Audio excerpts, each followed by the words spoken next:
So, it's one of those days where the market seems painted entirely in red. The S&P 500 is down, NASDAQ's down, and even some top-performing stocks are seeing losses. If you're a newer investor, this might feel shocking. The last several months have been a smooth ride, mostly green. But here's where we get real: markets don't just climb endlessly. What you've been experiencing isn't typical, it's a kind of market high.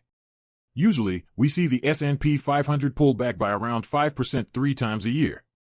It's that elevated drop effect. When the index dips, individual stocks can lose 15%, 20%, or even more.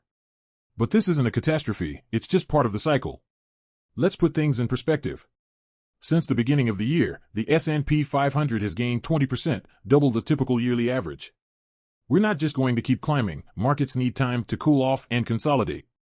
This pullback, far from a sign of trouble, is the market rebalancing itself. Sure, it's frustrating to see stocks dip, but it's nothing unusual, and it's not even a bad thing. In fact, with a little patience, these moments create opportunities. Today, there's also been some disruption tied to a recent announcement by Donald Trump, who's discussed plans to slap tariffs on semiconductors in China. His comments triggered a chain reaction. Stocks in the semiconductor sector, like ASML, one of the strongest in the industry, are down nearly 9% despite smashing their earnings forecasts. Even Intel, a company that's struggled to see any green days, is finally up a bit, thanks to its US-based manufacturing. It's a clear sign of how much the market responds to policy uncertainty, even speculation. But for sharp investors, these are the moments to look for discounts. Imagine a company like ASML, basically a monopoly in lithography machines, riding high on earnings, great fundamentals, has dipped 9% simply because of a potential policy change. The fundamentals haven't changed, and these dips can be opportunities to pick up strong companies that are rarely affordable. Now, I'm not saying to rush in and start buying every stock that's down today. But you have pockets of value opening up. It's important not to panic. There are great companies out there on a discount, and if you're strategic about it, these moments can pay off. It's a game of discipline and patience, not reacting to every bit of red you see.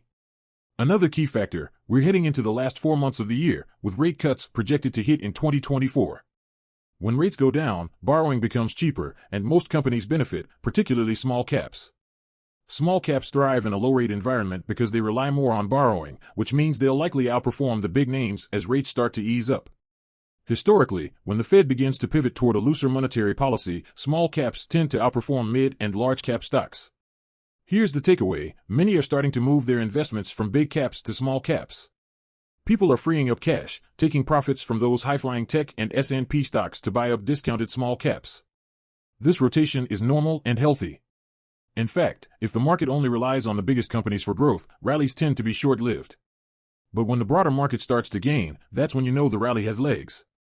This pullback lets the rest of the market catch up, building a foundation for a longer, stronger bull run. Don't let the red fool you. This correction is healthy and might be exactly what keeps this bull run alive. So, don't be the one complaining about missed opportunities when the prices dip. Don't rush, and don't panic. Great companies are still great when the market pulls back.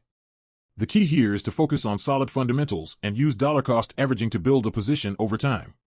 It's how you avoid the emotional roller coaster of chasing hype and selling out on fear. Remember, investing is always a good idea if you're focused on the right companies and are patient. And if you're looking for more guidance, consider joining communities that help you avoid rookie mistakes. I've built a platform with experts who offer mentorship, insights, and tools you can use to strengthen your strategy, especially if you're new to all this. So, don't let the red scare you, let it guide you. And if you found this helpful, don't forget to like, comment, and subscribe.